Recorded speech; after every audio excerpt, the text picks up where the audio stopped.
Quero saudar novamente a todos e, como de costume, no mês de dezembro sempre tem alguma novidade. E esse ano não é só o mês de dezembro, mas o ano todo tivemos muitas novidades.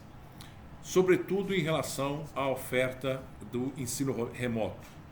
Lembrando que a legislação sempre estabeleceu a oferta do presencial, à distância, ou a oferta também de curso presencial, com a modalidade de disciplinas à distância até o limite de 40%.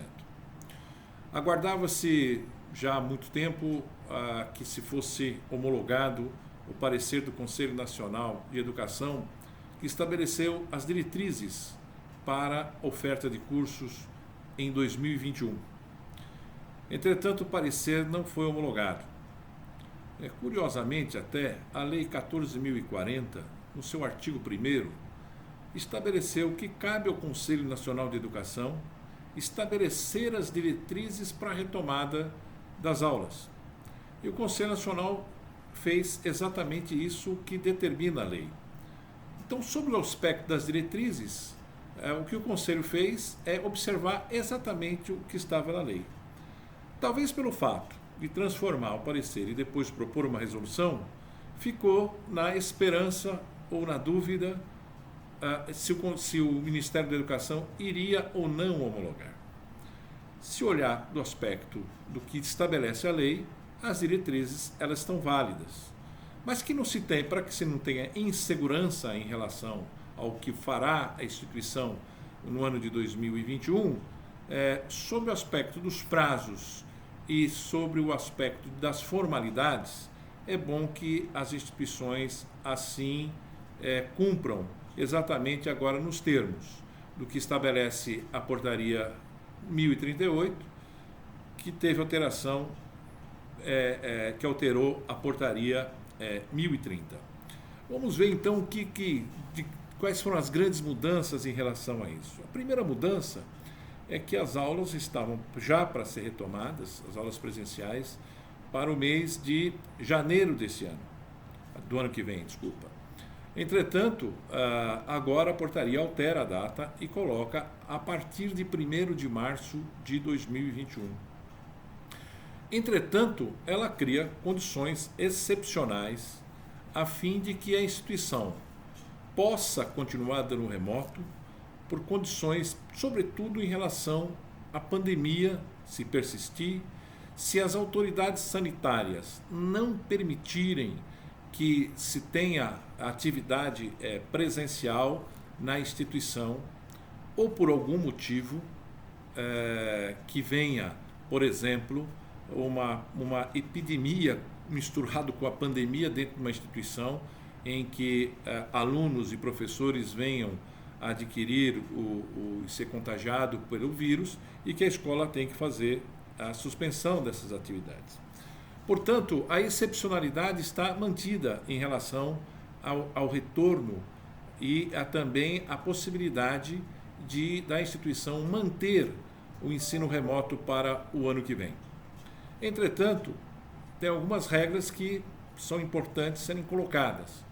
A primeira delas é a necessidade da instituição informar o MEC a partir do momento em que ela decidir pela atividade remota. Esse é o primeiro passo a ser dado, a formalização. A segunda formalização também, nas atividades práticas, em que envolve laboratórios especializados, também há que se ter o regulamento a ser aprovado também pelo órgão colegiado, com toda a segurança e da biossegurança necessária para que se tenha atividade. É importante registrar também que, diferentemente do que estabelecia na portaria 1030, a portaria 1038, ela estabelece que a instituição tem que ter todos os cuidados sanitários necessários em relação ao coronavírus, mas não determina a que se cumpra a portaria 572 de 2019, porque inclusive essa portaria estava destinada às instituições públicas. Com efeito, É óbvio que todos os cuidados, protocolos de segurança têm que ser observados, pois, de fato, nós estamos numa situação em que há necessidade desses todos os cuidados.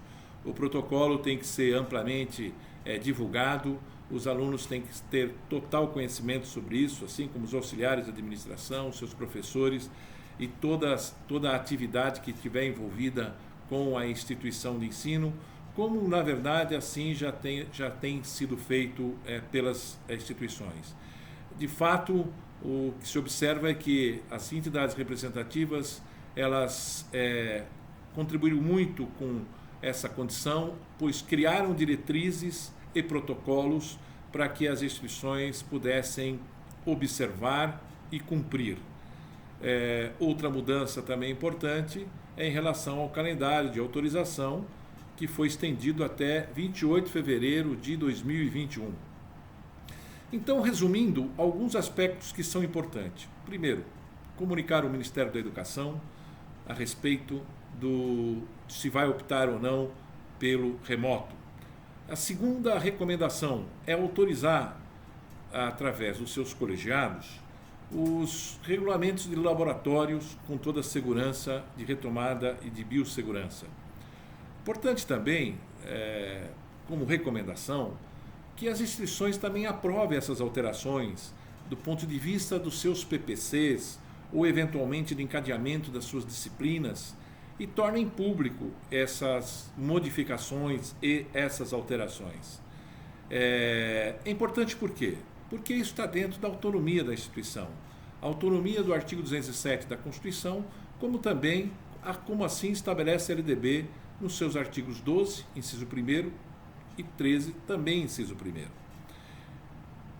E, além do mais, dar-se a ampla publicidade em relação a essas alterações. Vejam, se por um lado, quando iniciamos o ano, não tínhamos a imprevisibilidade que ocorreu, e por isso que foi por força maior que as escolas fizeram uma série de modificações, agora isso não vai acontecer o ano que vem, porque há previsibilidade. Portanto, os contratos de prestação de serviços educacionais têm que prever as diversas possibilidades de oferta no ano que vem.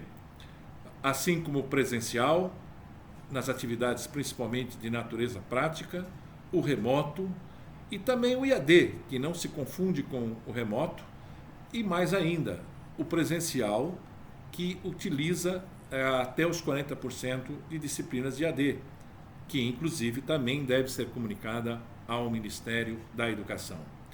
Essa previsibilidade é importante para que o consumidor, no caso o aluno, saiba perfeitamente o que tipo e como a instituição vai iniciar o seu período letivo o ano que vem. Então, essas são as considerações que estamos fazendo, acreditando principalmente que este ano foi o ano da experiência, em que as escolas tiveram que fazer uma série de modificações, e como a primeira tentativa de algo novo que se faz, precisa ser avaliado e precisa ser melhorado, e sem dúvida o será a partir do ano que vem. Tem que se aproveitar, inclusive, o mês de janeiro para capacitar ainda mais os professores pela metodologia que a instituição vai utilizar. Então, essas são as nossas recomendações, e brevemente estaremos de novo passando por aqui, porque novas novidades surgirão, sobretudo em relação à ProUni e outros assuntos que atingem as instituições. Muito obrigado e tenham um excelente dia.